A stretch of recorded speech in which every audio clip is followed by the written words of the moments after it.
Nah jamaah, subhanallah ya. Guna-guna dan santet ini termasuk dosa besar yang ternyata masih cukup banyak di Indonesia.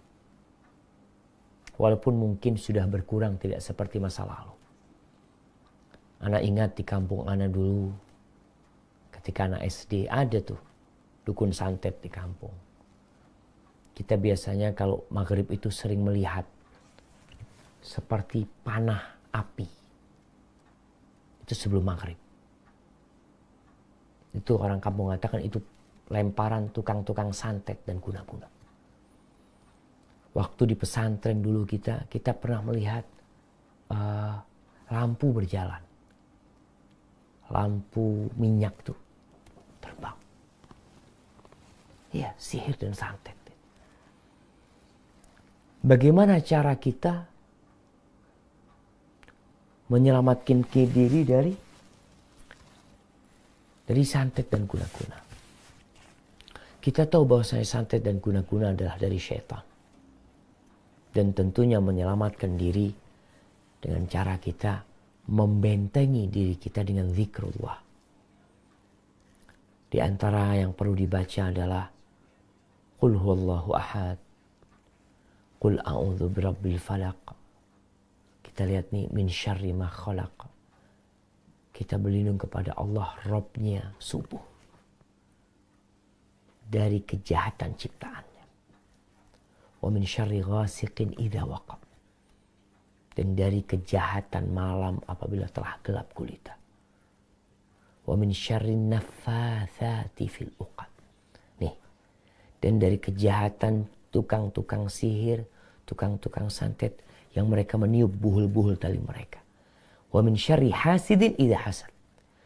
Dan aku berlindung ya Allah dari kejahatan orang yang hasud kalau sedang hasud. Biasanya santet ini dari orang-orang yang hasud, yang iri dan dengki. Maka berusaha untuk membaca itu. Qul a'udzu birabbin nas. Baca ayat kursi sebelum tidur. Ayat kursi setiap selesai sholat. Zikir pagi dan sore. Pagi dan petang dibaca. Orang tua kalau punya anak kecil, anaknya yang dibacakan. Bukan dengan jimat atau jampi-jampi. Tapi bacakan ruqyah. Rasul SAW meruqyah cucunya Hasan dan Husain. Dengan mengatakan u'idzukuma bikalimatillahi tammati min syarri syaitanin wahama wa min kulli ainin lama. Aku memintakan perlindungan untuk kalian berdua. Dari kejahatan setiap syaitan.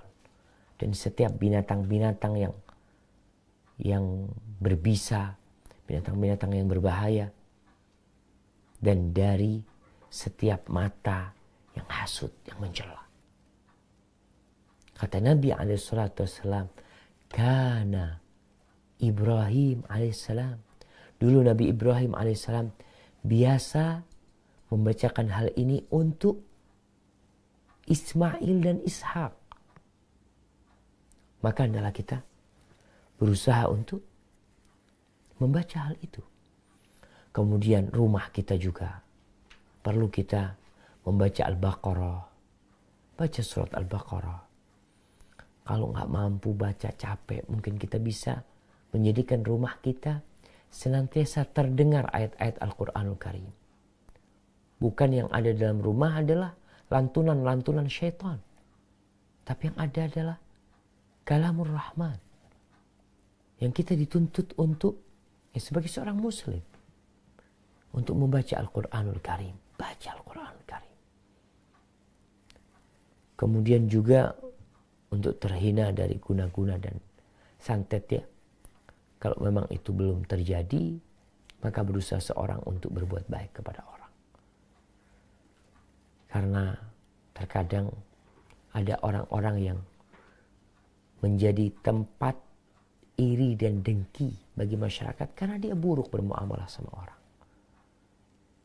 Kemudian jangan nantang musuh, jangan cari musuh ya. Jangan sok jagoan, tapi tawadhu kepada orang. Ucapkan salam, tebarkan salam. Sehingga ya kita menciptakan masyarakat yang penuh cinta dan kasih sayang. Dan untuk biasanya seorang wanita kadangkala dia mengguna-gunai suaminya. Hati-hati, sihir itu termasuk dosa besar. Dosa besar. Bisa jadi mengantarkan kepada kesyirikan dan kekufuran. Maka tatkala seorang wanita ingin suaminya cinta kepada dia, hendaklah dia berbuat baik kepada suaminya. Dia melaksanakan kewajibannya memberikan hak-hak suaminya. Semoga Allah Jalla Jalaluh menjadikan suaminya jadi cinta kepada dia. Karena Allah menjadikan cinta dan kasih sayang. Terkadang penyebab orang mengguna-guna hasut terhadap temannya. Pedagang biasanya. Kita kadang-kala melihat restoran. Dia pakai guna-guna, yang sini pakai guna-guna. Dia berharap bagaimana pelanggan yang ada di toko sana pindah ke tempat dia. Makanya perbuatan-perbuatan yang dilarang. Jangan takut rezeki tidak bakal tertukar. Mintalah rezeki kepada Allah. Allah yang membagi rezeki. Kenapa kita harus hasud? Orang yang hasad ini, orang yang tidak ridho dengan pembagian Allah. Fulan naik pangkat, antum sakit hati. Antum siapa? Allah yang menjadikan fulan naik pangkat. Dan diangkatnya fulan ke level yang lebih tinggi. Itu ujian buat fulan. Karena pembagian masalah rizki di dunia ini bukan karena amalan, sekali lagi. Pembagiannya itu sebagai bentuk ujian buat dia. Yang hartanya tambah banyak diuji sama Allah. Bukan karena amalannya. Karena ada orang-orang yang tidak pernah beramal. Ternyata dia hidup penuh dengan kekayaan. Maka hati-hati dengan masalah guna-guna dan santet ya. Kita seorang muslim hendaklah senantiasa membentengi diri kita dengan zikrullah. Dan kita juga tahu dengan hukum tersebut. Jangan sampai seorang muslim datang ke dukun. Minta jampi-jampi. Minta agar fulan usahanya dibangkrutkan umpamanya. Ya Allah ya Karim. Na'udzubillah min dzalik. Baik.